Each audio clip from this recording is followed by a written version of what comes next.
Hello guys, good morning! Welcome to my vlog for today's video. Ayan, papunta tayo ng Charming Paws and Pet Care Salon. Ayan, magdadala ako ng pagkain nila guys. Kasi late na ng 12, mga alauna na ngayon guys. Bibisitahin ko na sila kung natapos na ba ang kanilang pag-groom. Kaninang umaga ko sila dinala dito sa Charming, and then bumalik na ako ngayong hapon para bisitahin sila guys. Baka magtataka kayo. So ayan, dahil walang free na pagkain dun sa Charming Paws, ayan, nagdala ako ng baon para sa kanila. Ang libre lang kasi sa kanila tubig, ayan, at ang Charming Paws Salon is nag-a-accept lang sila for grooming. Ayan. At meron silang konting mga paninda pero wala silang doktor. So, hindi talaga sila clinic na matatawag. Grooming lang talaga, salon for paws. So, ayan, malapit na tayo. Mahahanap nyo itong Charming Paws and Pet Care Salon at Vasquez Street, Surigao City. O, ayan na guys. Maliit lang siya na space. Ayan. Ayan, papasok tayo guys. May mga konting paninda sila. O, ayan. Nasa kalsada lang yung area nila talaga. O, ayan na si groomer. Ayan, si Paula pala ang kanyang grinom. Ayan. So, patapos na pala ito guys. Sa paliguan na daw niya. Nagre-retouch na lang siya sa parte ng kanyang buntot, sa may nguso, sa may bibig at sa tenga at forehead at sa mga paa pala. Ayun. Sabi ni groomer, si Paula daw mabait, tahimik lang, hindi siya maingay. Basta behave lang talaga siya. Yun naman din ang karakter ng aso na to talaga.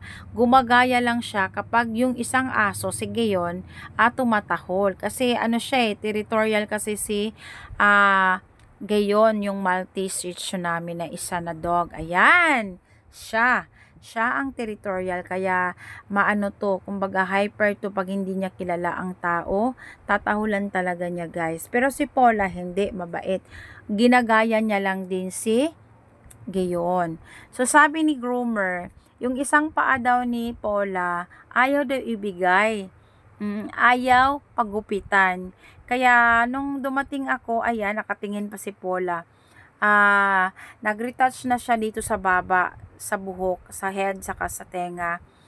Ang yung paang isa niya, hindi talaga nagupitan. Kaya ako muna ang nagkarga sa kay Paula para magupitan na yung kanyang isang paa.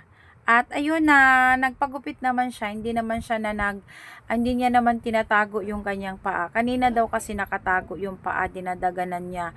Meaning ayaw niya talagang pagupitan. Pero ngayon pagdating ko, ayan, behave na siya guys. At itong isa naman nandito sa cage, napakakulit. Talagang gustong lumabas, pero hindi ko pa siya pinapansin. Pero alam niya nandyan na ako.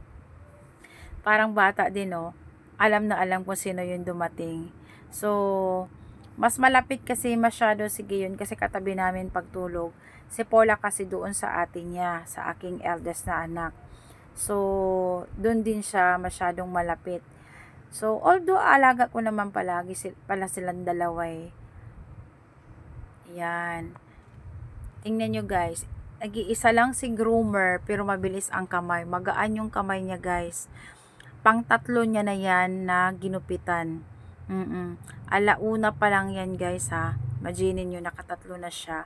Kasunod pala niyan si Giyon. At after ni groomer pala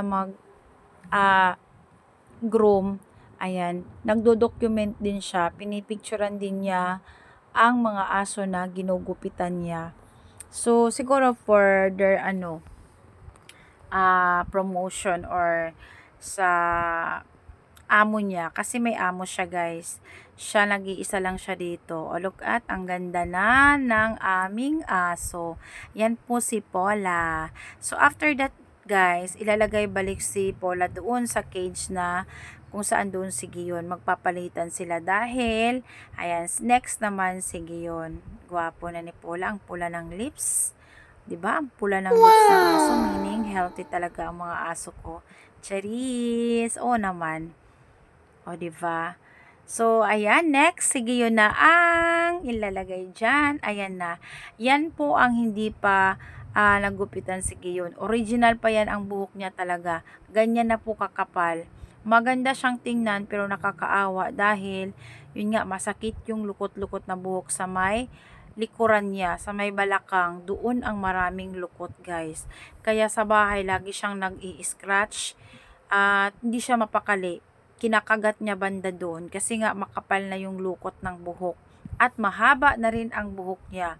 Natatabunan niya yung mata niya. May nilagay pala si groomer sa kanyang bibig, guys, para iwas makagat yung groomer na gumagawa ng pagugupit sa kanya. Sobrang kapal, doon ko talaga pinauna, doon sa may balakang niya, sa may puwitan. Grabe, buo talaga yung balahibo na nakuha ni groomer, oh. Hindi naghihiwa-hiwalay. Tapos ang puti. Ang linis. Wala siyang ticks and fleas doon. Talagang malinis. Ang problema lang, lukot.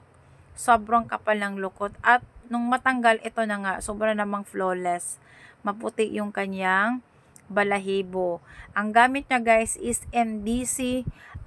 May shampoo, may cologne, may ointment, conditioner na ubos na, at yung sabon ubos na rin. Ang natitira as ang shampoo. Kaya maputi yung buhok niya. Hindi ako nagsashampoo ng ibang shampoo, guys. Naglalagas sige yun. Sa MDC lang talaga, guys. So, ayan. Hindi siya mapakali sa bibig na nilagay para hindi siya makapangagat. Ayan. So, mabilis lang ang sa may katawan niya. Oo, sa may puwetan. Dito nahirapan sa head. Kasi tinanggal na din ni groomer ang, ano ba to? Yung inilagay niya. Tsaka nag-behave naman din si Giyon. Hindi na katulad nun sa baba pa na talagang di mapakali. So, natanggal na kasi yung lukot, kaya medyo kalmado na siya. At dito naman sa parte ng head, tsaka breast niya, doon na naman siya tatanggalan ng lukot-lukot. Meron din sa paa, meron sa may baba. Yung mga balahibo na nasa nguso, meron din, guys. May mga tangles na. So, masakit na nga suklayin kasi sinuklay niya bago niya paliguan, bago niya gupitan. So, suklayin muna para lahat-lahat maayos ang result. After pala niyan magupitan si Giyon, papaliguan na siya, guys. Pero medyo matatagalan dyan kasi makapal yung buhok niya. Ayan. Tapos iniiwas-iwas pa ni Giyon yung mga paa niya. Ginagalaw-galaw niya pa yung kanyang mga nguso. Ayan, pumapalag-palag pa siya. So, magaling yung groomer kasi pag ganun, hinto muna siya. And then, ayan, aanuhin na naman niya. So, ayan, guys, naligo na si Giyon. Tapos na siyang nagupitan. I-retouch na lang yung kanyang head, baba at sa may nguso niya. Pero sa katawan niya, ayan, okay na po. Yung buntot niya, ayan, i-retouch din sa mga paa-paa. So, ayan, napaliguan na. Fresh na talaga ang aming butoy-toy. At si Paula, relaxing na doon sa kanyang cage.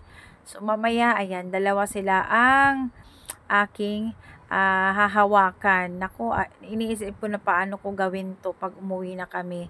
So, ayan. Ayan, talaga sige, fresh na talaga. So, after that, guys, ibo-blower naman din siya. So, ayun, may lesson ako nalaman. Sabi ni groomer, hindi mo talaga hahayaan na pupunasan mo lang yung dog. Dapat talaga i-air dry mo siya or i-blower mo siya para hindi maglukot-lukot or magtanggal yung mga balahibo. Lalo na sa mga aso na katulad nito Maltese. Mahahaba ang kanilang fur. Kaya patutuyuin mo talaga siya using air dry or blower. Yes, guys. Sundin nyo yan. Para makatipid din ng, syempre, pagpapagroom or mga gamot. Kasi pag ano na yan, mahaba na ang buhok na hindi mo pa rin iniintindi, malamang magkakaroon din sila ng ticks and fleas na kakapit sa kanilang skin at magkakasakit. So, buti naman tong aso namin, maintenance meron. Natagalan lang yung sked talaga ng kanyang pagugupit kasi nga, kailangan mo pa mag-budget. Dalawa kasi sila. So, Ayan. So, meaning, ayan, meron na silang pambayad ng pag-groom kasi, ito na nga, dinala ko na sila dito sa pet salon. So, mga farm mommy, relate ba kayo sa mga ganitong ginagawa natin, 'di ba? Hindi tayo pwede na pumunta ng mga pet salon, magpa-check up kung wala tayong dalang pera. We know na medyo mataas-taas ang presyo ng maintenance ng ating mga aso, lalo na kapag fur babies pa talaga, guys. Yung fur baby talaga, talagang ano talaga ng ah, budget. So, kailangan mag-budget ka talaga. Buti naman tong aking aso, once a year na lang sila. Kaya, para maiwasan magkasakit, ayan, ito nga yung gagawin mo. Kailangan mo rin silang papagroom, papa-check up once a year. Once a year na kasi itong mga aso ko kung magpa-check up. Kaya alagaan sila ng mabuti kasi baka lumabas sa kalsada, tumakbo, tapos mabundol, o kaya pag umuulan, sipunin, ubuhin. Meron din kasi ganung mga case. At yung mga ticks, maanuhan sila ng ibang aso, yan, or mga garapata. So, kailangan talaga silang bantayan or ikaw talaga yung mag-take good care sa mga pets mo para maiwasan yung mga ganun. Kasi alam nyo na, expensive ang mga gamutan ng mga pets natin. So, ang mga aso ko, guys, sa kaalaman ninyo, nandito lang yan sa loob ng bahay. Hindi sila basta-basta nakakalabas kasi naglilish din sila dito. Lalo na si Paula kasi nga hyper, lagi siyang may leash. Sige yun, wala minsan dito sa sala pero nakalak yung pintuan.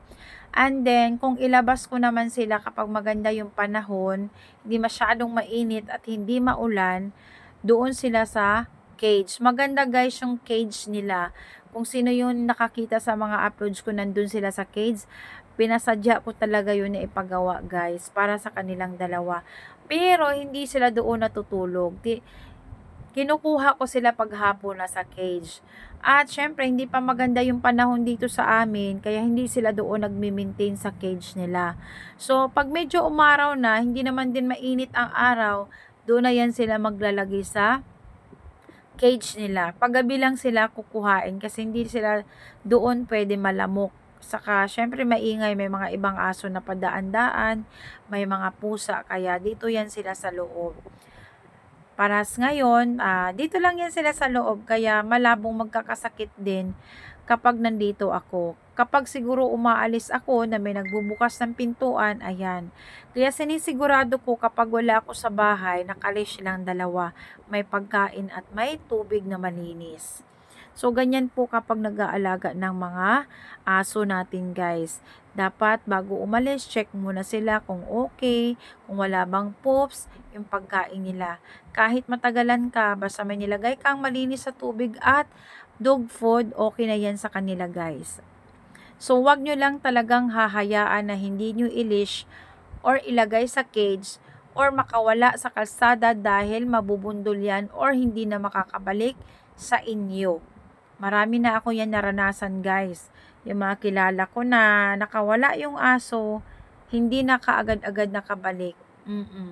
So, kawawa ang aso natin. Siguro matataranta talaga ako. Gagamitin ko lahat ng connection ko na maibalik yung aso ko. Kasi pati na siya sa amin talaga eh. Parang bunso sila sa amin. Matagal na, imagine nyo, 4 years old saka 3 years old. O, hindi kanyan maaano. So, hindi talaga pwede. Kaya, para safe, ayan, dito sa loob lang ng bahay, may leash or naka-cage. Kung i-cage sila guys, may padlock yung kanilang cage para hindi sila magalaw or kung ano pa man yung gawin ng nakakakita sa kanila or ibang aso. For safety na rin ng mga owners, kung mayroon kayong mga aso, ayan, yun talaga ang dapat nyong gawin. I-leash or ilagay sa cage para hindi masaktan yung aso or hindi makapanakit yung aso mo. Naway nagustuhan ninyo ang aking vlog sa aking mga alaga, si Gion and Paula. Thank you for watching and don't forget to share my video. Bye-bye everyone!